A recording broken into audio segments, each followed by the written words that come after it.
اتقوا الله حق تقاته ولا تموتن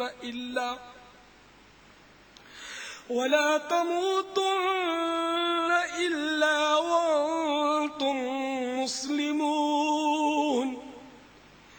يا أيها الذين آمنوا اتقوا الله وقولوا قولا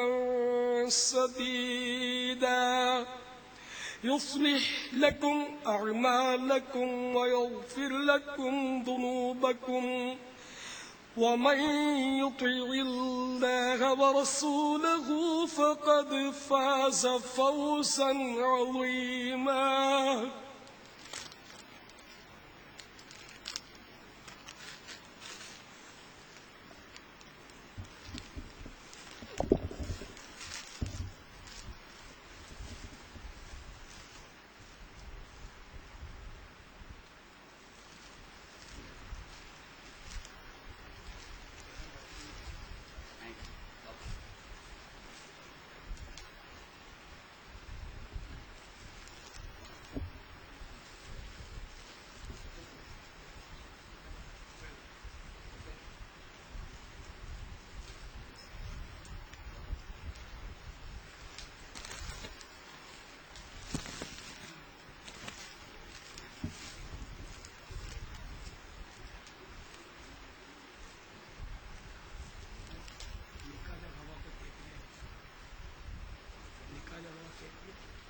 جو سنی گئی بڑے نکاح جب دوا تھی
صلو علی الحبیب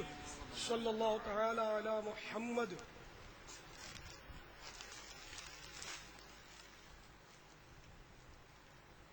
ہم نے نکاح میں ترکیب یہ بنائی تھی. عام طور پہ نکاح جو ہوتا ہے اس میں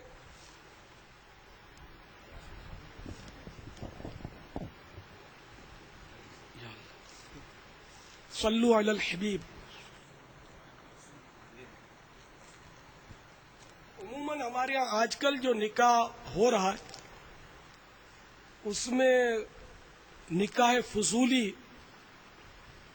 اکثر نکاح فضولی ہو رہا ہے، جو کہ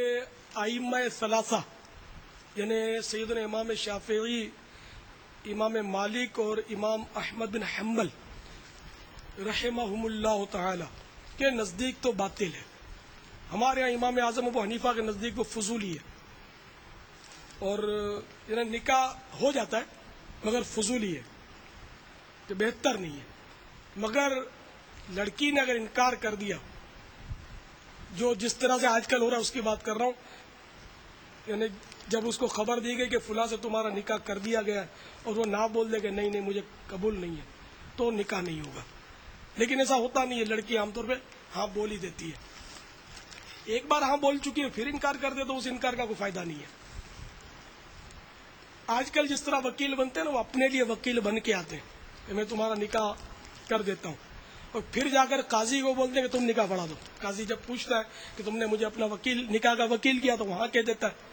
تو اس طرح جو خود وکیل بن کر آیا نا، اس کو چاہیے کہ خود ہی نکاح پڑھائے. لیکن ظاہر ہے کہ عام آدمی نکاح پڑھانے کا اس کو آتا نہیں ہے، تو اس لیے ہونا یہ چاہیے کہ وکیل مطلق بنے. اب مطلق کے معنی نہیں آتا، وکیل با اختیار بنے. با اختیار کے معنی بھی نہیں شاید سمجھیں گے سب. تو انہیں ایسا اختیار لے لے کہ میں مثلاً کہہ دے لڑکی کو کہ چاہوں گا تو میں خود نکاح تمہارا پڑھا دوں گا، چاہوں گا تو میں کسی اور کو بول دوں گا وہ تمہارا نکاح پڑھا دے گا، یا جس کی ترکیب ہے کہ فلاں قاضی صاحب نکاح پڑھائیں گے تو وہ ہماری جو فلاں مسجد کے امام صاحب جو قاضی صاحب ہیں میں ان کو تم مجھے ایسا وکیل کر دو کہ میں ان کو وکیل کر دوں اور وہ نکاح پڑھا دیں۔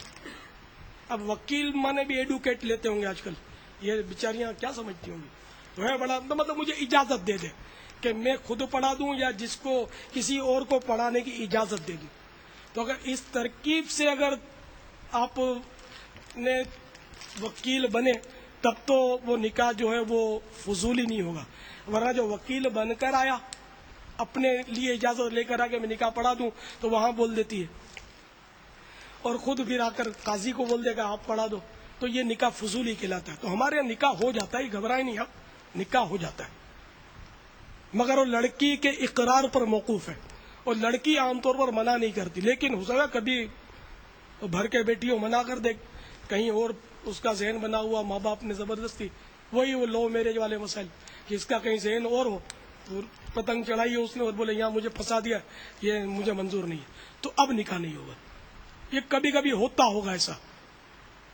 شاید ایک آدھ کیس میرے پاس یاد پڑتا آیا تھا اس طرح کا، لیکن یہ نادر ہے، الشاذ کالمعدوم، عموماً نہیں ہوتا ایسا۔ تو اپنے کام ہی پکا کریں نا، خلاف مستحب تو وہ ہوا ہی ہوا نکاح فضولی، تو مستحب یہ ہے کہ تو میں نے وکیل اس طرح کروایا تھا کہ چونکہ مجھے نکاح پڑھانا تھا تو میں نے نگران شورا اور 2 اراکین شورا ہمارے گواہ اور 1 نگران شورا ہمارے وکیل بنے، وہ وکیل بھی میرے لیے بننے کے لیے گئے تھے کیونکہ میں اب ان کے گھر جا نہیں سکتا، میری مجبوری آپ کو پتہ ہے، تو اس لیے وہ میں نے ان کو بھیج دیا کہ تم اس طرح اجازت لے لو کہ تم کیا اجازت دیتی ہو کہ میں الیاس کو بول دوں کہ وہ تمہارا نکاح پڑھا دے، اس طرح کی ترکیب سے۔ تو وہ میں نے اپنے لیے وہ اجازت بھی انہوں نے دے دی ہے مجھے، لیکن اب مائک پر ہم پھر وہ ایک ترکیب کے مطابق وہ پوچھنا اور جو ایک ہمارے یہاں طریقہ کار ہے اس طرح پوچھوں گا میں، تاکہ کسی کو وسوسے نہ آئے کہ یہ کیوں کون سا انداز ہے نکاح کا، ورنہ میں ابھی ان کو نہ بھی پوچھوں نا تو میں نکاح پڑھا سکتا ہوں، لیکن میں اب وکیل ہوں نکاح کا، نگران شورا نے آ کر مجھے بول دیا ہے کہ تم پڑھا دو۔ چلیے پھر بھی میں آپ کو طریقہ کار دکھانے کے لیے ان کو پوچھ لیتا ہوں، اور مدنی چینل کے ناظرین کو وسوسوں سے بچانے کے لیے کہ یہ کوئی نیا طریقہ ہے، نیا طریقہ نہیں ہے، سنت کرتے ہو نا، تو اس میں الحمدللہ ہم نے بہت کوشش کی ہے کہ سنتیں برقرار رہیں۔ تو اب آج کل حالات ایسے ہیں کہ جو سنت کے مطابق کرے لوگ اس پر تعجب کرتے ہیں کہ یہ کیا نیا طریقہ ہے، یہ نیا طریقہ نہیں، یہ پرانا طریقہ ہے۔ الحمدللہ خطبہ ہو گیا نا؟ سمجھ میں یہ تو میں نے پہلے پڑھا خطبہ کہ نکاح کی کاروائی شروع کرنے سے پہلے خطبہ پڑھ دیا میں نے، کہ نصیحتیں تو وہ واز وغیرہ مسائل پہلے حمد و صلات ہو جاتا ہے، تو ابھی نکاح ہی کی تو باتیں چل رہی ہیں۔ بالفرض اگر خطبہ نہیں بھی پڑھا تو نکاح تو ہو ہی جاتا ہے، لیکن الحمدللہ خطبہ ہم نے پڑھا، اللہ کا کرم ہے۔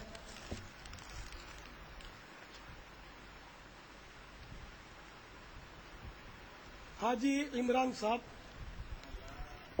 کیا آپ کو عائشہ بنت اسلم بن محمد نے اپنے نکاح کا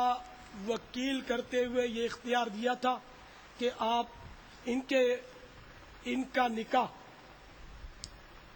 الیاس قادری کو پڑھانے کی اجازت دے دیں کہ وہ اس کا نکاح اپنے بیٹے حاجی بلال رضا ابن عطار کے ساتھ 1200 روپے نقد مہر کے بدلے میں کر دیں؟